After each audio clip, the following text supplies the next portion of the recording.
So, there's been a lot going on. Obviously, Jeffrey Epstein, that's a thing, right? Conversations about MAGA and where the MAGA movement is at in this moment. Conversations about what the Democratic Party is doing. But today I want to start with the election that just happened, the special election that just happened in Arizona for the Congress. I want to talk about it because there's a specific narrative that's being pushed about it that I think is really, really, really important and interesting in terms of gauging where overall sentiment is going and the moment that we're in.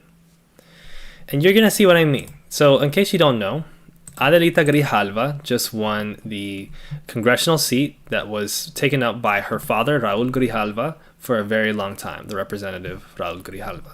So she took that primary field. She took the win in the Democratic primary for that seat.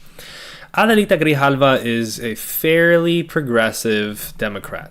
Her father was one of the more progressive Democrats, especially in the southern part of the United States. And Adelita seems to just be like, look, I'm following in his footsteps. Her takes on Israel have been very, very not robust, let's say. And, you know, she's mostly pushing against the Trump agenda, not quite putting forth a very radical platform.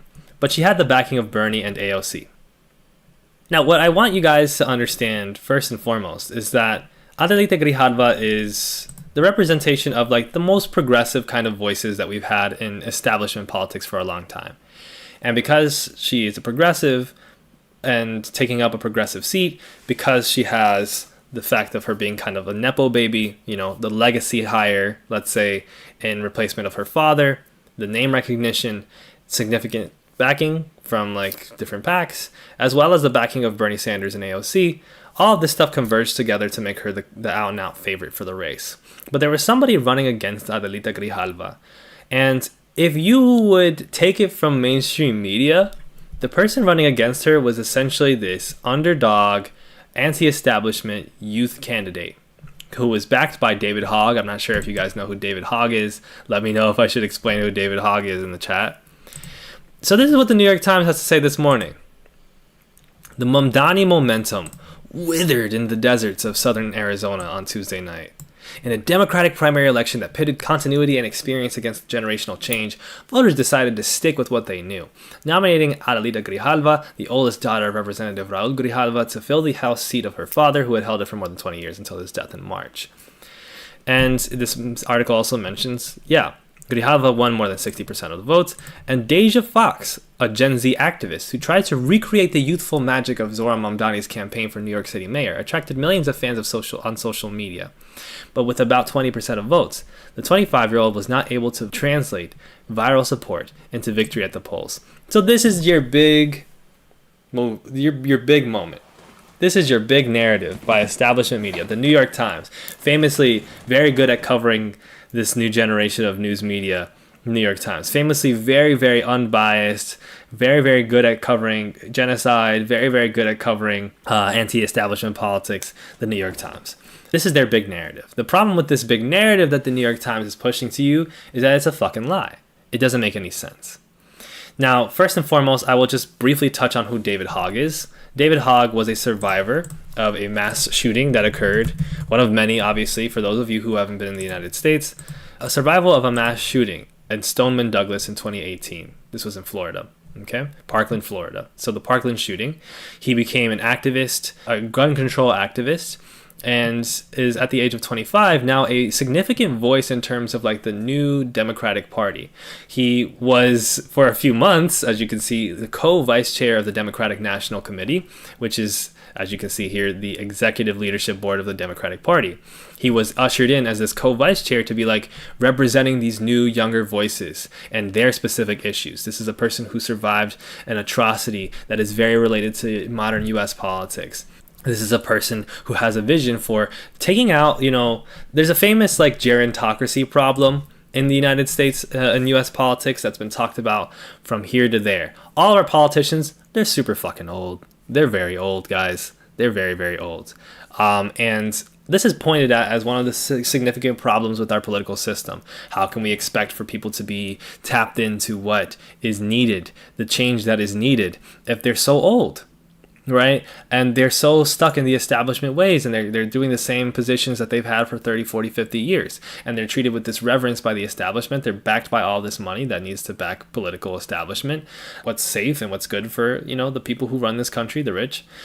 But they need to go. And so David Hogg becomes this voice for these old folks need to go. Get out the hags, okay? And we're bringing in the young voices. Now, the thing about David Hogg, though, let me know if I'm talking too fast, is that David Hogg is not actually that progressive, and it certainly is not a socialist. And because of this, David Hogg is in a very strange, unique position where he kind of seems to be getting at the same problem that somebody like a Zohran Mamdani is getting at, the same problem that the DSA is building momentum getting at, and the same problem that leftist content creators like myself, like Hassanabi, and all the way across, name your favorite leftist content creator here. The same sort of issues that we're getting at, David Hogg appears to be getting at, except he doesn't really have leftist politics. He has a center-left politics that is premised on the appearance of change based on young people taking up positions of power. Okay? And it is true that gerontocracy needs to end. It is true that, for instance, there are difficulties, disabilities that older folks face that make it more difficult for them to attend to the everyday kinds of work that politicians in significant positions of power need to attend to. That's not to say from an ableist standpoint that old people should not run, old people should not be politicians. That's not to say that disabilities make you unworthy of a political seat or make it impossible for you to do political work. It's not something that we should dunk on old people or be ableist about overall. We should never be ableist, right? But from a standpoint of just being able to be tapped in to what the culture is saying and being able to continuously be open-minded to what people are saying, receive it, and then be able to handle it in a prompt and sharp manner, that's something that, if you're 90 years old, you're going to have difficulties doing, okay? The special election that was just held in Arizona that I'm talking about, that's because Raul Grijalva died in office. He wasn't super, super old, but he was old, right? And this was especially this hot button topic when it came to the Supreme Court because famously Ruth Bader Ginsburg was quite old and did not resign to allow a younger progressive to take her place. So she died while Trump was in office, and he was easily able to replace her with a far-right conservative judge. So background on all the youth stuff, right? But like I said, David Hogg is not a socialist. David Hogg is not DSA. David Hogg is not some Maoist. Okay, David Hogg is just a Democrat. His positions are not that different from your average Democrat, not that different from your average, your everyday Hakeem Jeffries or Chuck Schumer. He's just young. And he does have an interest in certain progressive candidates and progressive ideals, but that doesn't mean that he's actually, for one, principled about those things, very studied about those things, and very able to communicate socialist politics, because he's not a socialist. He's not interested in doing that. But I empower you to think that this is actually a setback now, okay? People want socialist politics. That is my main message. And what happened with this candidate, Deja Foxx, is that she appeared to be, as a first ever potential Gen Z congressperson, this representation of change. She even had a fairly progressive platform. We'll talk about the flaws with her platform specifically in a bit, but she was not a socialist. She did not have a strong economic populist background, and she certainly did not have the ability to communicate socialist concepts to everyday working people in order to garner their vote the way that Zohran Mamdani did. And remember, Zohran Mamdani was the person who got the endorsement from Bernie Sanders and AOC in New York City, right? So let's talk about what Deja Foxx did do. Deja Foxx received a significant amount of backing, not a huge amount, but decent amount of PAC money, while still claiming to people that she was not receiving any PAC money, that she was not receiving any significant financial backing from organizations funded by wealthy people. So she was not being entirely honest about that. And if you know who Deja Foxx is, Deja Foxx was an influencer. Okay, Deja Foxx used to be an influencer, and her influencing was based on also being interested in politics. She made her bones, got her big name from being somebody working in the 2020 Kamala Harris presidential campaign, not the 2024 one, the 2020 one. This is when she was like 21. And she built a big platform on TikTok sort of talking about these issues. Not talking about the issues so much, but just talking about how, what her interests were in politics, right? Here's a clip of Deja Foxx being very supportive of Kamala Harris.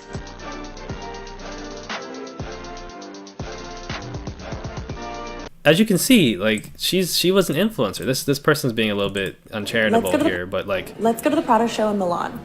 She was doing Prada shows in Milan in fall winter 24.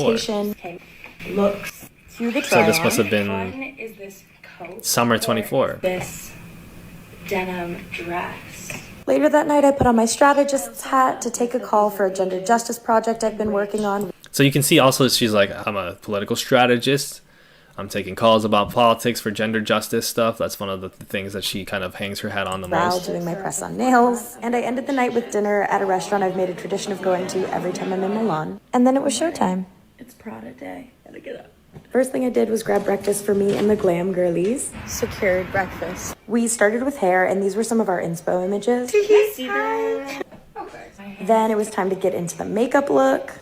Very villainous. A croissant break before the lipstick. Yeah, you body it. Next step was putting on the look and picking out some accessories, aka playing dress up. So you kind of get the point.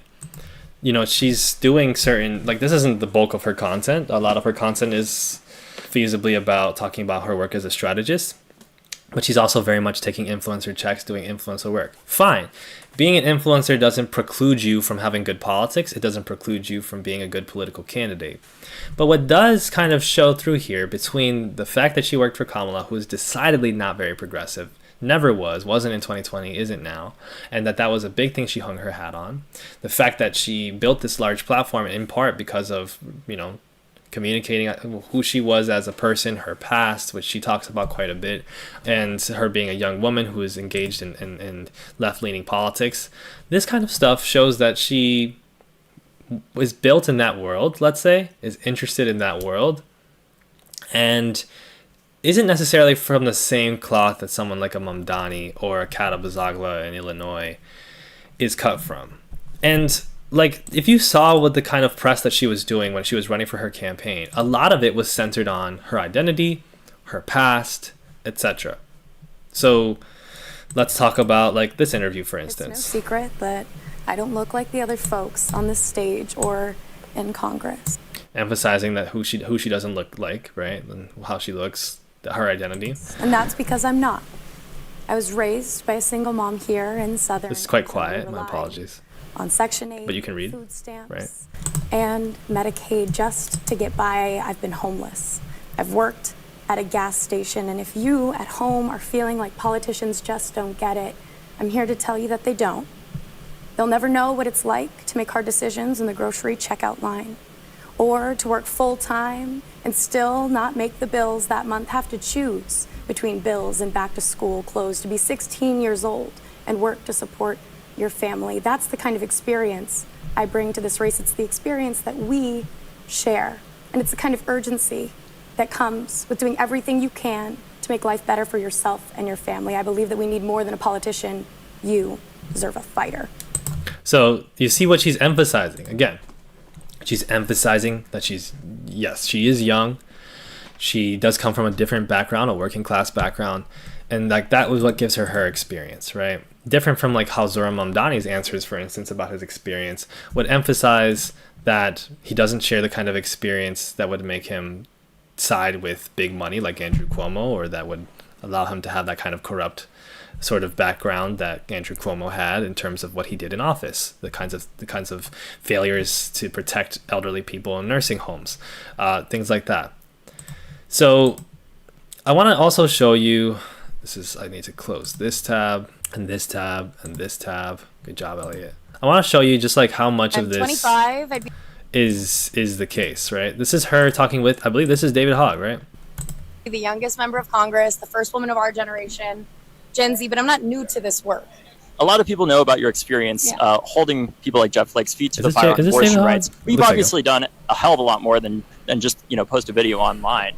But I think there obviously not as many people know about that. What have you done over the past decade or so on the abortion rights issue? For the last decade, I've been fighting as an activist and an advocate for reproductive rights. I got my start when I was 15.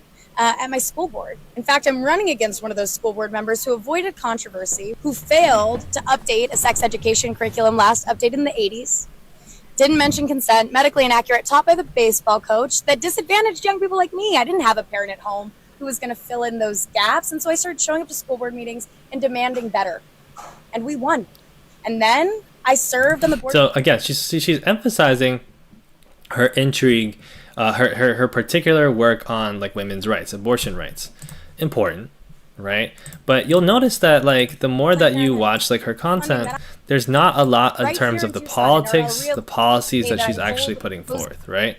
There's not a lot being put forth in terms of like, here's my plan for how we're going to do X, Y, and Z, which is different. It's difficult to do that because you're not talking about a specific, you're not running for mayor of a city, right? It's a little bit different, but there's still not a lot of engagement with bread and butter issues. What money is going where could that money be diverted instead?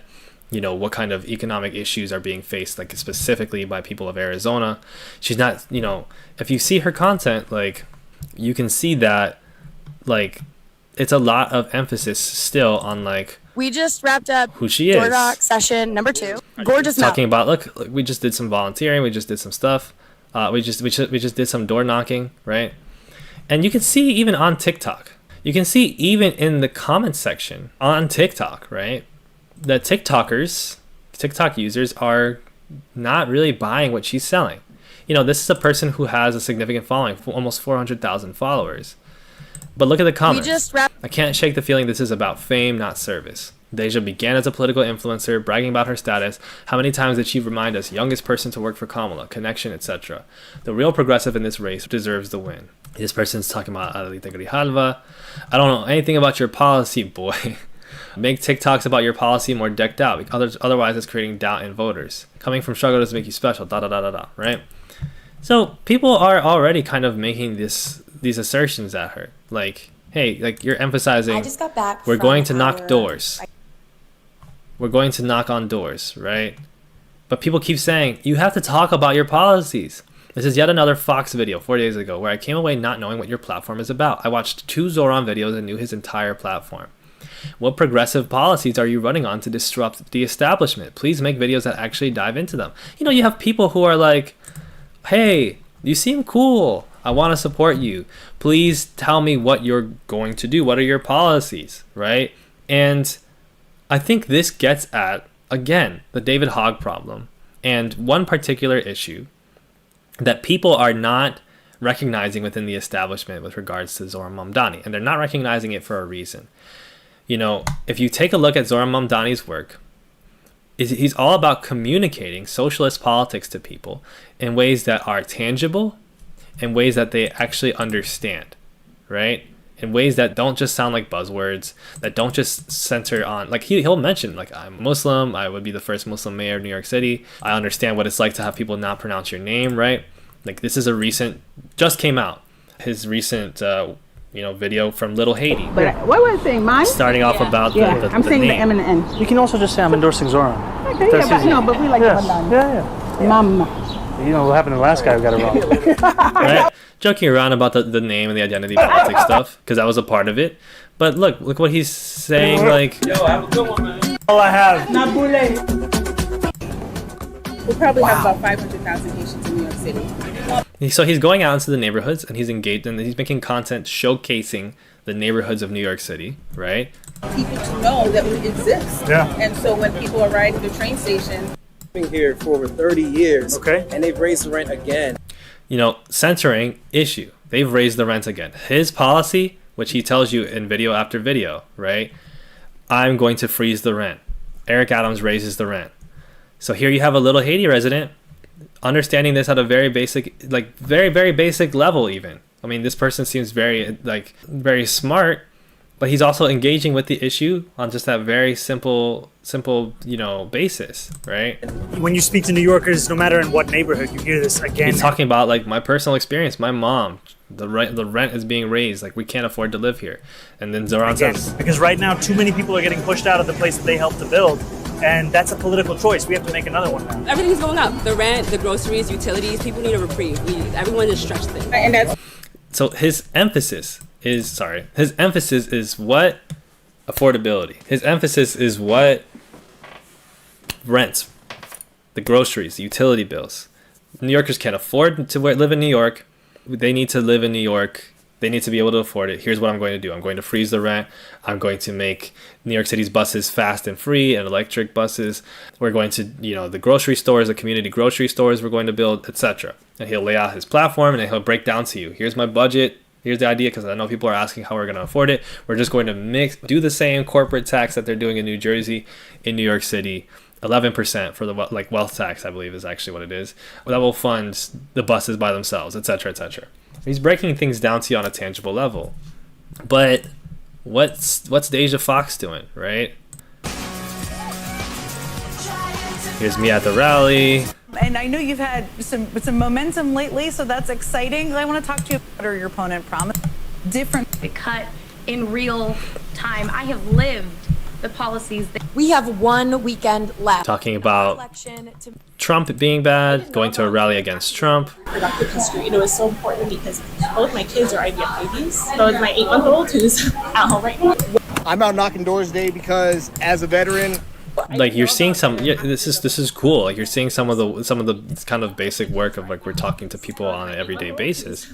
But again, there's not an emphasis on the economic populism, right? What you're doing is amazing. My emphasis is on reproductive rights, which is something that my opponent is not against, right? Adelita Grijalva is also, to the left in terms of the American populace on reproductive rights. Hey, it's Elliot from the Future again. So here's the organization Reproductive Freedom for All and their statement on the win of Adelita Grijalva. They said Grijalva has been a champion for reproductive freedom, including using her role on the Pima County Board of Supervisors to ensure access to reproductive care for Arizonans following the overturning of Roe v. Wade, and leading efforts to rebuke the Arizona Supreme Court after they upheld the 1864 abortion ban. So your opponent has a more seasoned, more significant record on reproductive rights than you do, but you're distinguishing yourself from her by saying, I'm going to be progressive on reproductive rights? Doesn't make sense. Indoors Day because as a veteran, I want a brighter future for my daughter, and I think that Deja Foxx represents that for us. I want better representatives, and I think Deja Foxx is that one. Right? So folks are talking about, we like Deja Foxx. We think she seems cool. We think she seems nice. We think she seems like the right kind of person. What policy is she trying to enact? Right? What particular politics is she trying to communicate to people? I get that it's Congress. It's not the same as, Zohran Mamdani, who's running for mayor. But like, what kind of policies are you going to, push? What kind of bills are you going to try to introduce? How significantly do you differ from Grijalva?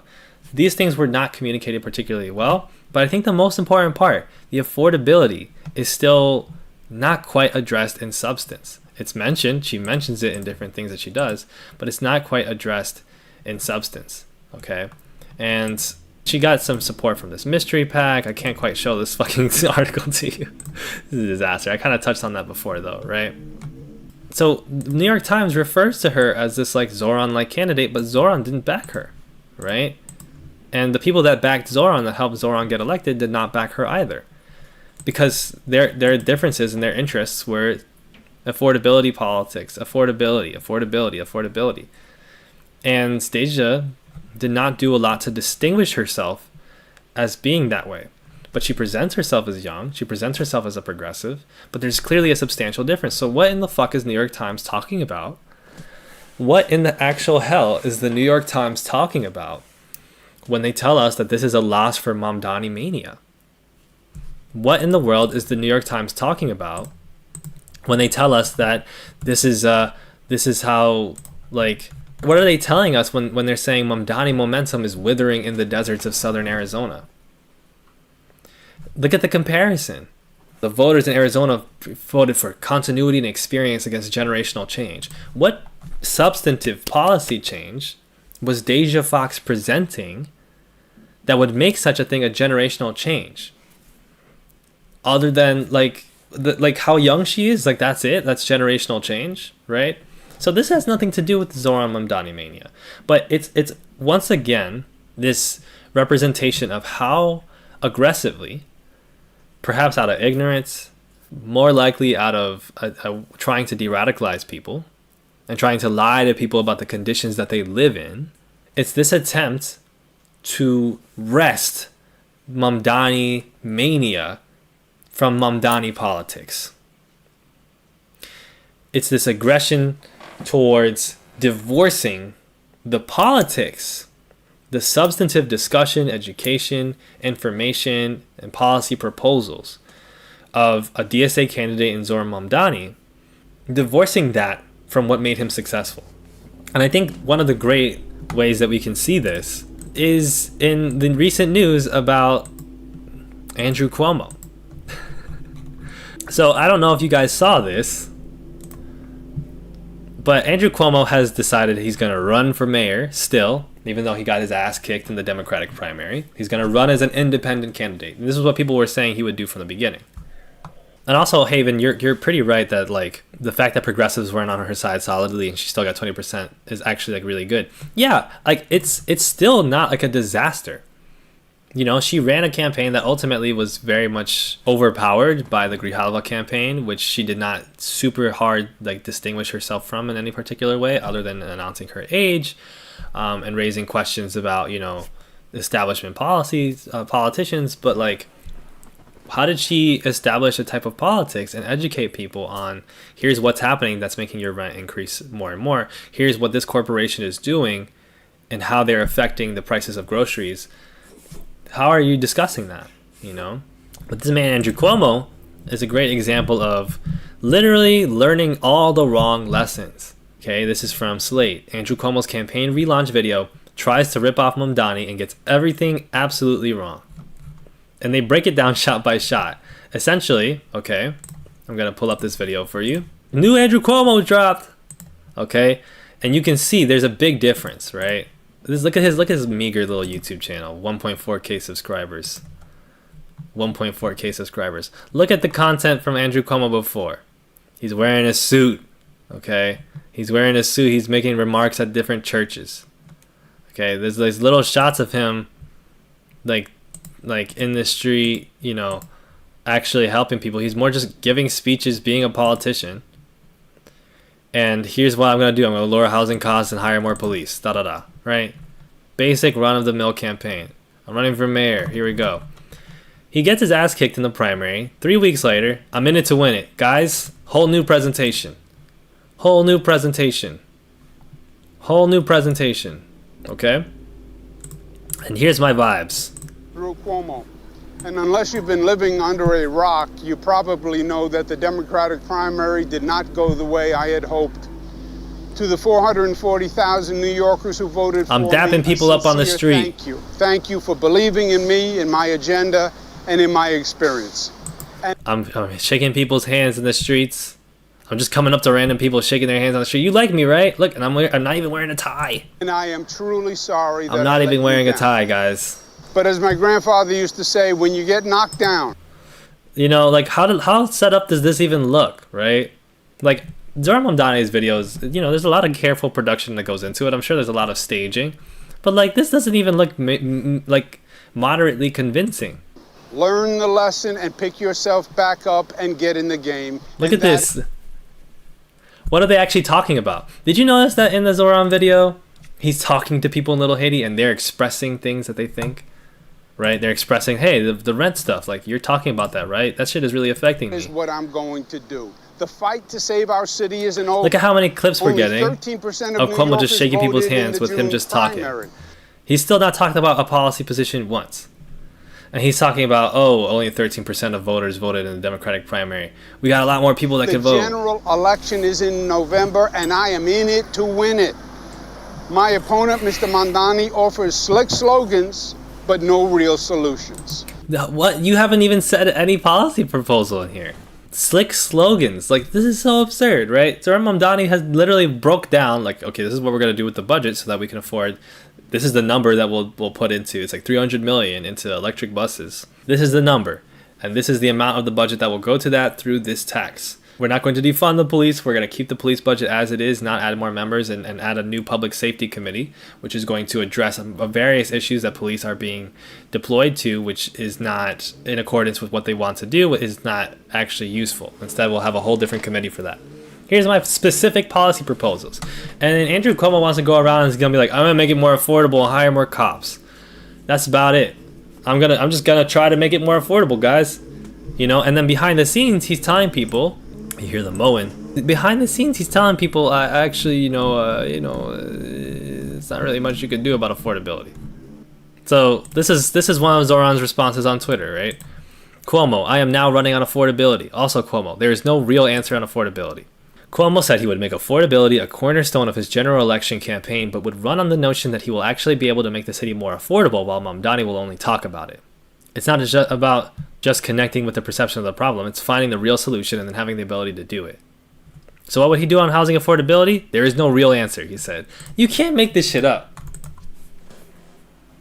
You can't make this shit up. You can't make this shit up, bro. So they have the absolute gall and the nerve to keep running with this analysis, like, oh yeah, Zohran, he just says nice things, but he doesn't actually make specific policy proposals, and then it's the complete inverse, right? But you see, again, the establishment is trying to communicate to you, we get it. Oh, you want somebody to be walking on the street shaking people's hands? We can do that. We can get Cuomo on the street shaking hands. You want to see black people in the video? Look, I got a bunch of black people in this video. You want to talk about affordability? Yeah, it's not affordable. We got to make it affordable. How are we going to make it affordable? Well, it's not really a solution.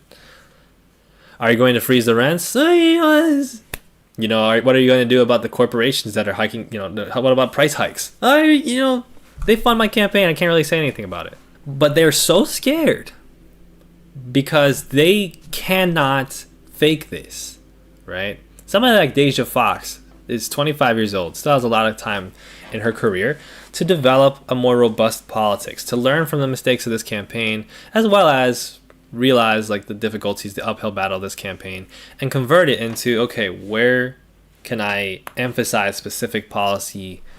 What kind of specific changes can I propose that will differentiate me from the previous candidate, that will address affordability, that will address cost of living crises and fascism? What specifically can I do to propose that, right?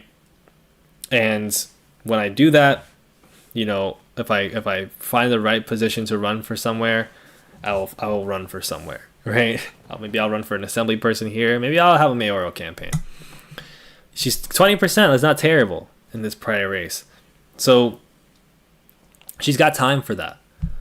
But somebody like Andrew Cuomo, this is just patently fake. There's just nothing to it other than aesthetics. But that's what they think this is. They think Zohran is all aesthetics. Or they think you're stupid and that all you care about is aesthetics.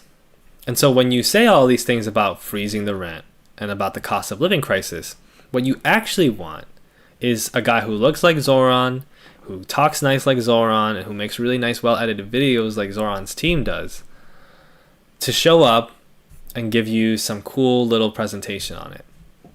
And that will just make you just want the slogan, right? You just want the cool looking guy. That's not what you want, though. If you pay attention, and this is what I was trying to emphasize to Think Peace Tribe yesterday, if you pay attention to what people are saying in comment sections everywhere, regardless of whether the content is even explicitly political or not, you will see people are really emphasizing the importance of affordability.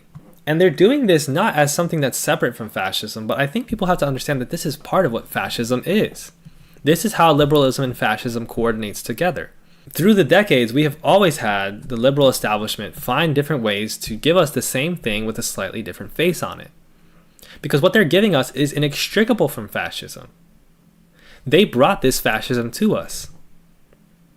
What they have been giving us is empire and repression. That's what they've been giving us. And by making slight adjustments here, we'll legalize gay marriage here.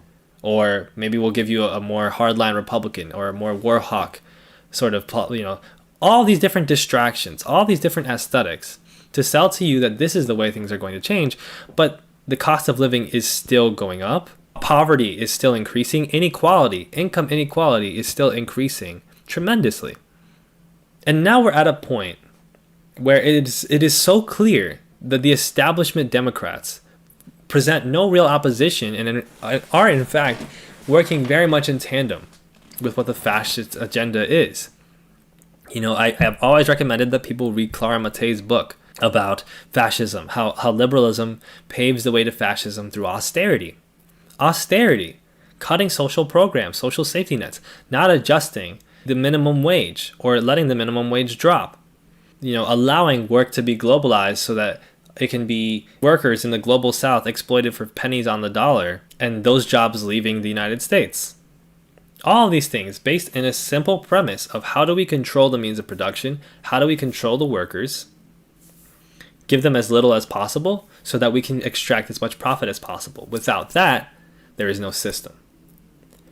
And now that you have candidates that you can have all types of questions and scruples and comments about whether Zohran is enough, whether this is revolutionary enough, whether he's actually going to mean what he says. Despite all the stuff that he's putting forward, is he actually going to back that when he gets into office? If and when, let's say. But the fact is, if nobody on this establishment, from these establishment platforms, is willing to go there, if none of them, with all their super PAC money, with all their research that they dedicate to try to figure out, okay, what can we do to appeal to people? If all of them are so blandly, so obviously missing the point,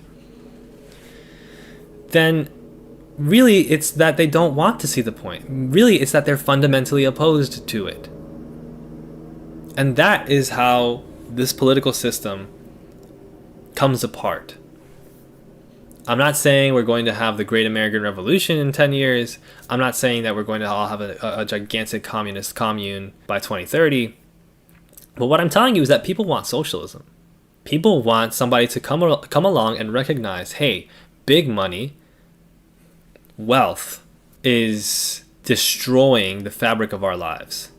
All of us are wage slaves, slaves to consumerism, slaves to the economy, and competing with one another over cultural values, pinning problems against one another based off of where, the fact that they were born in a different country, moving back towards racism, moving back towards immigration. All of this because this is how the system remains in play.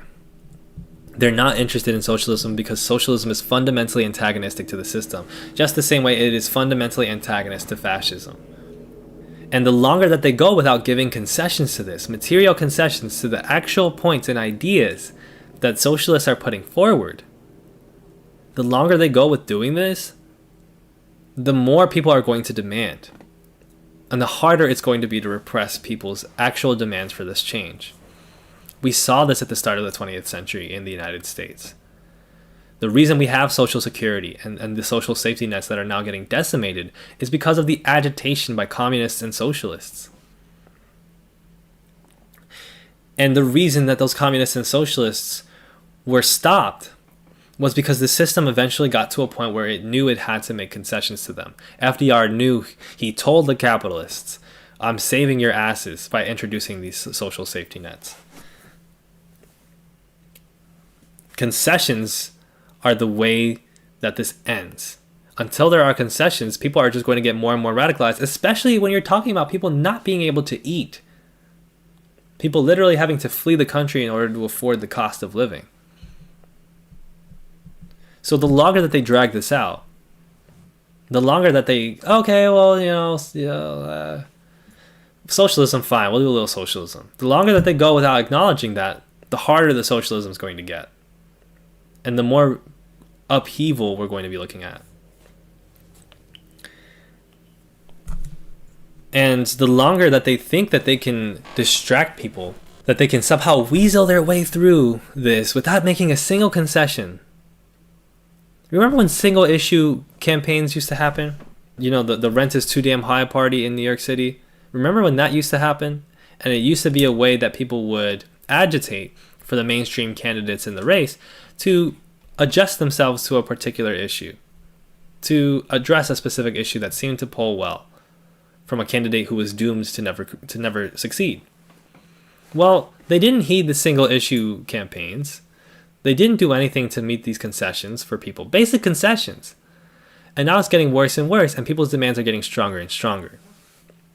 And I guarantee you, if this shit keeps going this way, by the end of 2025, Zohran is not going to be the thing that they need to worry about. It's going to be multiple Zohrans. It's going to be significant unrest. And it's going to be a population that is continually more politically radicalized and educated on that radicalization than ever.